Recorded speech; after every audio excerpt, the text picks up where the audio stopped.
J'ai dans ma poche un document, commença le docteur Mortimer. Je l'ai remarqué quand vous êtes entré. C'est un manuscrit ancien.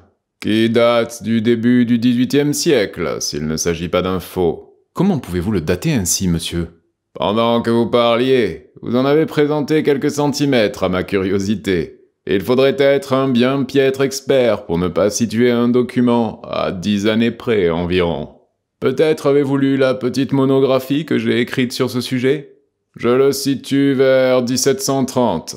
La date exacte est 1742, dit le docteur Mortimer en le tirant de sa poche intérieure. Ce papier de famille m'a été confié par Sir Charles Baskerville, dont le décès subit et tragique, il y a 3 mois, a suscité beaucoup d'émotions dans le Devonshire. Je peux dire que j'étais son ami, autant que son médecin. Sir Charles Baskerville avait l'esprit solide, monsieur, sagace et pratique. Il n'était pas plus rêveur que moi. Néanmoins, il attachait une grande valeur à ce document, et il s'attendait au genre de mort qui, justement, l'abattit.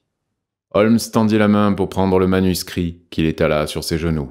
« Vous remarquerez, Watson, l'alternance des S longs et des courts. C'est ce détail qui m'a permis de le localiser dans le temps. » Par-dessus son épaule, je considérais le papier jauni à l'écriture décolorée. L'en-tête portait « Baskerville Hall » et au-dessus, en gros chiffres griffonnés, 1742. On dirait une déposition ou une relation. En effet, c'est la relation d'une certaine légende qui a cours dans la famille des Baskerville. Mais je suppose que c'est sur quelque chose de plus moderne et de plus pratique que vous désirez me consulter. Tout à fait moderne. Il s'agit d'une affaire pratique, urgente, qui doit être réglée dans les 24 heures. Mais le document est bref et il est étroitement lié à l'affaire. Avec votre permission, je vais vous le lire. Holmes s'adossa à sa chaise, rassembla les extrémités de ses doigts et ferma les yeux d'un air résigné. Le docteur Mortimer approcha le document de la lumière et d'une voix aiguë, crépitante, entreprit la lecture du curieux récit que voici. Sur l'origine du chien des Baskerville, plusieurs versions ont circulé. Toutefois, comme je descends en ligne directe de Hugo Baskerville et que je tiens l'histoire de mon père, de même que celui-ci la tenait du sien, je l'ai couché par écrit, en croyant fermement que les choses se sont passées comme elles m'ont été rapportées. Et je voudrais, mes enfants, que vous pénètre le sentiment que la même justice qui punit le péché peut aussi le pardonner par grâce, et que tout châtiment, même le plus lourd, peut être levé par la prière et le repentir. Je souhaite que cette histoire vous enseigne au moins, non pas que vous ayez à redouter les conséquences du passé, mais pour que vous soyez prudents dans l'avenir. Que les passions mauvaises dont notre famille a tant souffert ne doivent plus se donner libre cours et faire notre malheur. Apprenez donc qu'au temps de la Grande Révolte, dont l'histoire écrite par le distingué Lord Clarendon mérite toute votre attention. Le propriétaire de ce manoir de Baskerville s'appelait Hugo.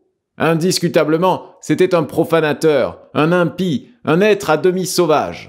Certes, ses voisins auraient pu l'excuser jusque-là, étant donné que le pays n'a jamais été une terre de saints, mais il était possédé d'une certaine humeur impudique et cruelle qui était la fable de tout l'Ouest.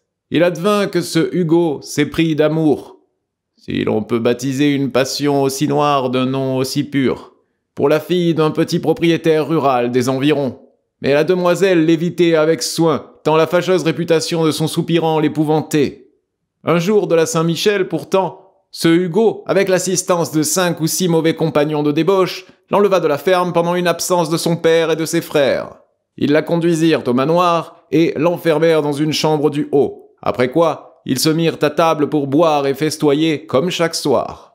Bien entendu, la pauvre fille ne pouvait manquer d'avoir les sangs retournés par les chants et les jurons abominables qui parvenaient d'en bas à ses oreilles.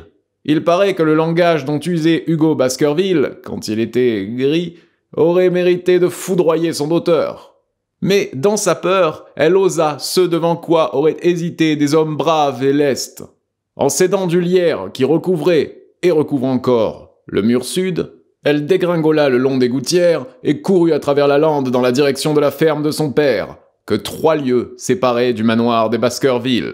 Un peu plus tard, Hugo quitta ses invités avec l'intention de porter à sa prisonnière des aliments et du vin, et probablement d'autres choses bien pires. Il trouva la cage vide et l'oiseau envolé.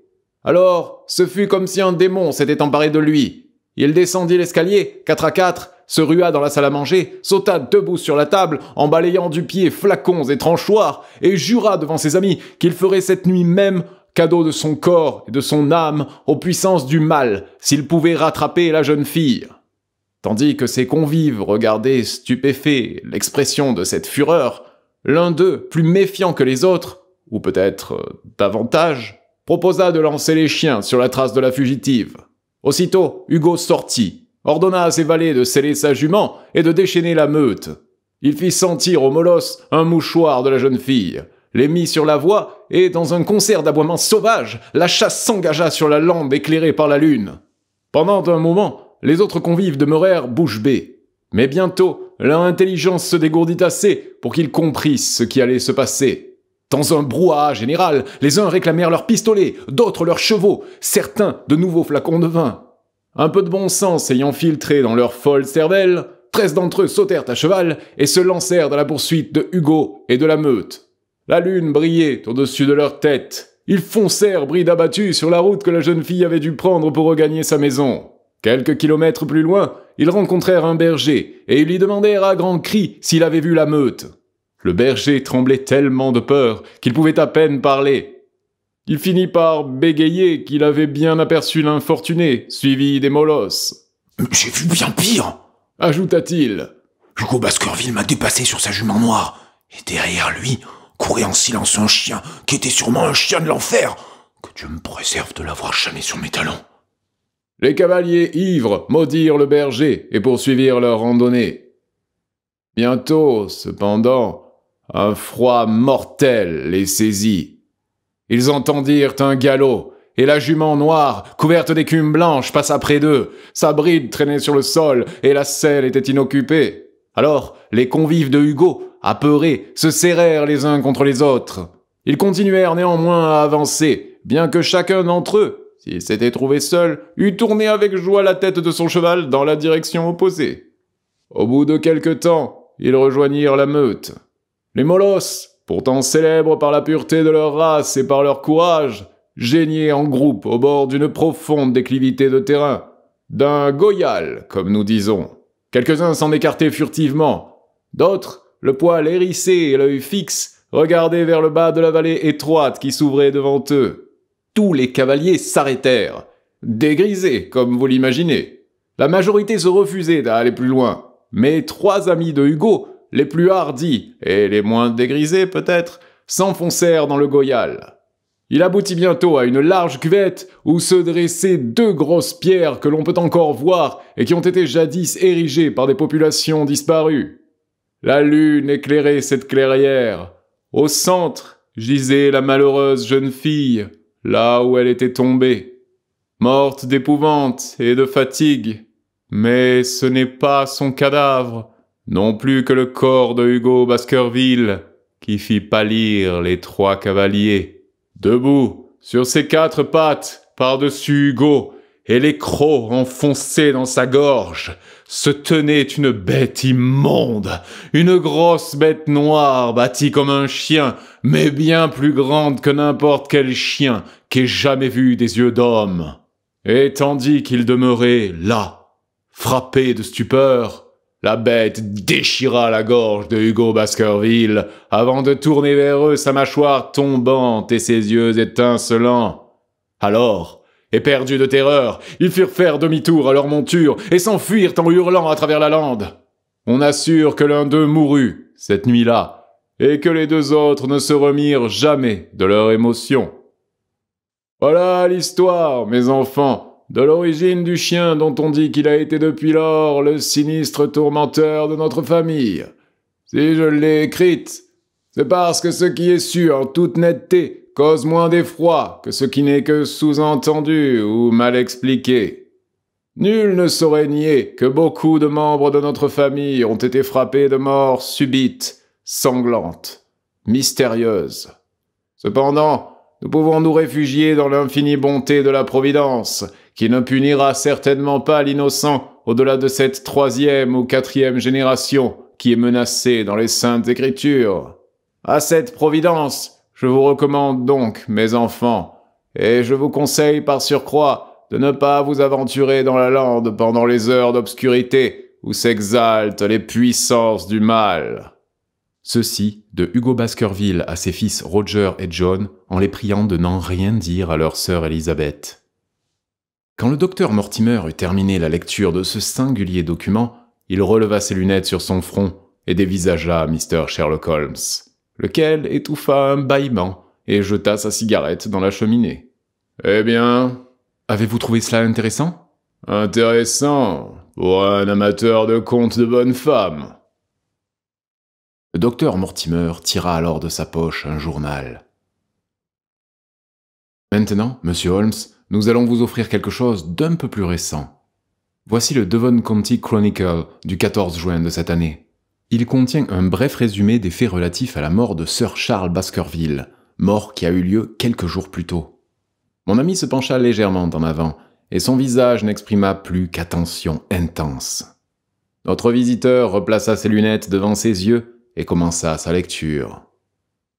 La récente mort subite de Sir Charles Baskerville, dont le nom avait été mis en avant pour représenter le parti libéral du Mid Devon au cours des prochaines élections, a attristé tout le comté.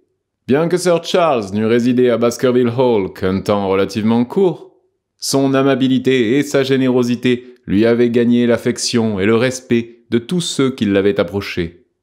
À cette époque de nouveaux riches, il est réconfortant de pouvoir citer le cas d'un rejeton d'une ancienne famille du comté tombé dans le malheur, qui a pu faire fortune par lui-même et s'en servir pour restaurer une grandeur déchue. Sir Charles, comme chacun le sait, avait gagné beaucoup d'argent dans des spéculations en Afrique du Sud. Plus avisé que ces joueurs qui s'acharnent jusqu'à ce que la roue tourne en leur défaveur, il avait réalisé ses bénéfices et les avait ramenés en Angleterre.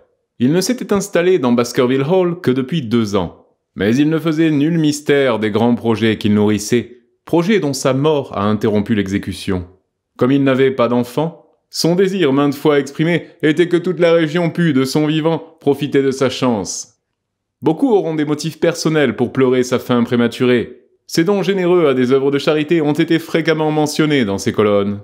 On ne saurait dire que l'enquête ait entièrement éclairci les circonstances dans lesquelles Sir Charles a trouvé la mort. Mais on a fait assez, du moins, pour démentir les bruits nés d'une superstition locale. Il n'y a plus de raison d'accuser une malveillance quelconque, ni de supposer que le décès pourrait être dû à des causes non naturelles. Sir Charles était veuf, et un peu excentrique. En dépit de sa fortune considérable, il avait des goûts personnels fort simples. Pour le servir à Baskerville Hall, il disposait en tout et pour tout d'un ménage du nom de Barrymore, le mari faisant fonction de maître d'hôtel et la femme de bonne.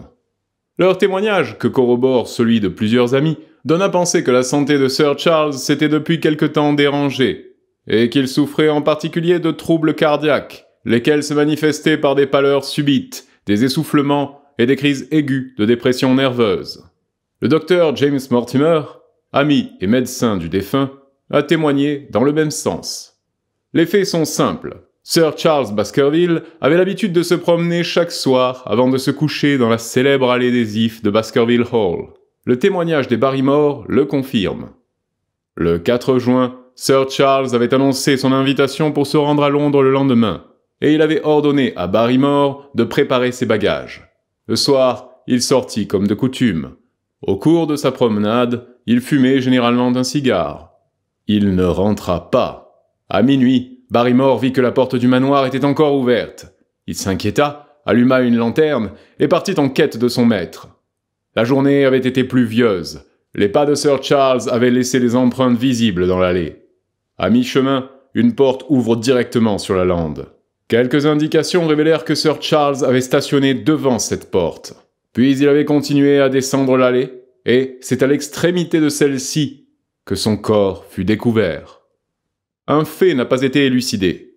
Barrymore a rapporté, en effet, que les empreintes des pas de son maître avaient changé d'aspect à partir du moment où il avait dépassé la porte de la lande. On aurait dit qu'il s'était mis à marcher sur la pointe des pieds. Un certain Murphy, bohémien et maquignon, se trouvait alors sur la lande non loin de là, mais selon ses propres aveux, il était passablement ivre. Il affirme avoir entendu des cris, mais il ajoute qu'il a été incapable de déterminer d'où ils venaient. Aucun signe de violence n'a été relevé sur la personne de Sir Charles. La déposition du médecin insiste sur l'incroyable déformation du visage, si grande que le docteur Mortimer se refusa d'abord à croire que c'était son malade et ami qui gisait sous ses yeux. Mais des manifestations de ce genre ne sont pas rares dans les cas de dyspnée et de mort par crise cardiaque. Cette explication se trouva confirmée par l'autopsie qui démontra une vieille maladie organique. Le jury rendit un verdict conforme à l'examen médical.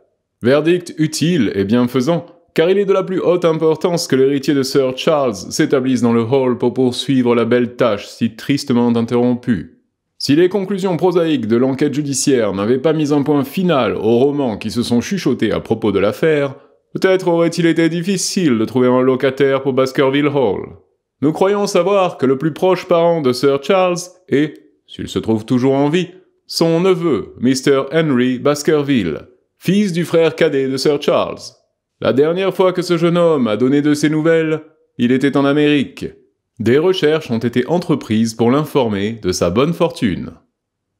Le docteur Mortimer replia son journal et le remit dans sa poche. Tels sont, Monsieur Holmes, les faits publics en rapport avec la mort de Sir Charles Baskerville. Je dois vous remercier d'avoir attiré mon attention sur une affaire qui présente à coup sûr quelques traits intéressants. J'avais remarqué à l'époque, je ne sais plus quel article de journal, mais j'étais excessivement occupé par cette petite histoire des camées du Vatican, et dans mon désir d'obliger le pape, j'avais perdu le contact avec plusieurs affaires anglaises dignes d'intérêt. Cet article, dites-vous, contient tous les faits publics? Oui. Alors, mettez-moi au courant des faits privés. Il se rejeta en arrière, assembla encore une fois les extrémités de ses doigts et prit un air de justicier impassible. Je vais vous dire, répondit le docteur Mortimer qui commençait à manifester une forte émotion. C'est que je n'ai confié à personne. En me taisant lors de l'enquête, je n'ai obéi qu'à un seul mobile. Un homme de science répugne à donner de la consistance à une superstition populaire. Par ailleurs, je pensais, comme le journal, que Baskerville Hall demeurerait inoccupé si une grave accusation ajoutait à sa réputation déjà sinistre.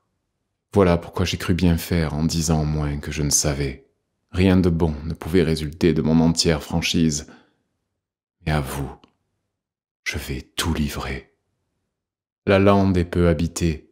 Ceux qui vivent dans cette région sont donc exposés à se voir souvent.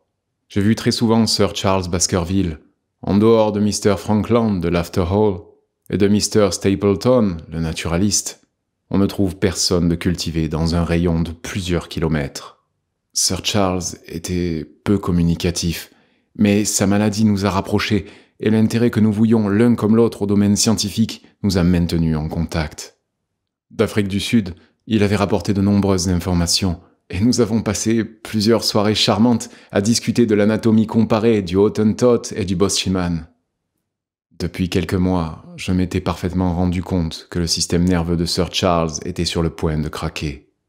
Il avait tellement pris à cœur cette légende dont je viens de vous donner lecture que, bien qu'il aimât se promener sur son domaine, rien ne l'aurait décidé à sortir de nuit sur la lande. Pour aussi incroyable qu'elle vous ait semblé, Monsieur Holmes, Sir Charles était convaincu qu'une malédiction s'attachait à sa famille. Certes, les détails qu'il m'a fournis sur ses ancêtres n'avaient rien d'encourageant. L'idée d'une présence fantomatique le hantait. Plus d'une fois, il m'a demandé si au cours de mes visites médicales nocturnes, je n'avais jamais rencontré une bête étrange ou si je n'avais pas entendu l'aboiement d'un chien. Je me rappelle fort bien que cette dernière question le passionnait et que, lorsqu'il me la posait, sa voix frémissait d'émotion. Je me souviens aussi d'être monté chez lui quelques 3 semaines avant l'événement. Il se trouvait devant la porte du manoir. J'étais descendu de mon cabriolet et je me tenais à côté de lui, quand je vis ses yeux s'immobiliser par-dessus mon épaule et regarder au loin avec une expression d'horreur affreuse. Je me retournai, j'eus juste le temps d'apercevoir quelque chose que je pris pour une grosse vache noire qui traversait l'allée. Il était si bouleversé qu'il m'obligea à aller jusqu'à cet endroit où j'avais vu la bête. Je regardai de tous côtés. Elle avait disparu. Cet incident produisit sur son esprit une impression désastreuse. Je demeurai avec Sir Charles toute la soirée. C'est alors que, afin de m'expliquer son trouble, il me confia le récit que je vous ai lu tout à l'heure. Je mentionne cet épisode parce qu'il revêt une certaine importance, étant donné la tragédie qui s'ensuivit. Mais sur le moment, j'étais persuadé que rien ne justifiait une si forte émotion. C'était sur mon conseil que Sir Charles devait se rendre à Londres. Je savais qu'il avait le cœur malade. L'anxiété constante dans laquelle il se débattait, tout aussi chimérique qu'en pût être la cause, n'en compromettait pas moins gravement sa santé. Je pensais qu'après quelques mois passés dans les distractions de la capitale, il me reviendrait transformé. Mr. Stapleton, un ami commun qu'inquiétait également la santé de Sir Charles, appuya mon avis. Ah, la dernière minute. Survint le drame. La nuit où mourut Sir Charles, le maître d'hôtel Barrymore qui découvrit le cadavre me fit prévenir par le valet Perkins. Je n'étais pas encore couché. Aussi, j'arrivai à Baskerville Hall moins d'une heure après. J'ai vérifié et contrôlé tous les faits produits à l'enquête. J'ai suivi les pas dans l'allée des Ifs. J'ai vu l'endroit, près de la porte de la lande, où il semble s'être arrêté. J'ai constaté le changement intervenu ensuite dans la forme des empreintes. J'ai noté qu'il n'y avait pas d'autres traces de pas, à l'exception de celle de Barrymore, sur le gravier tendre. Finalement, j'ai examiné avec grand soin le corps que personne n'avait touché avant mon arrivée. Sir Charles gisait sur le ventre, bras en croix, les doigts enfoncés dans le sol. Ses traits étaient révulsés, à tel point que j'ai hésité à l'identifier. De toute évidence, il n'avait pas subi de violence et ne portait aucune blessure physique. Mais à l'enquête, Barrymore fit une déposition inexacte. Il déclara qu'autour du cadavre, il n'y avait aucune trace sur le sol. Il n'en avait remarqué aucune. Moi, j'en ai vu, à une courte distance, mais fraîches et nettes. Des traces de pas? Des traces de pas. D'un homme ou d'une femme? Le docteur Mortimer nous dévisagea d'un regard étrange avant de répondre dans un chuchotement. Monsieur Holmes, les empreintes étaient celles d'un chien gigantesque.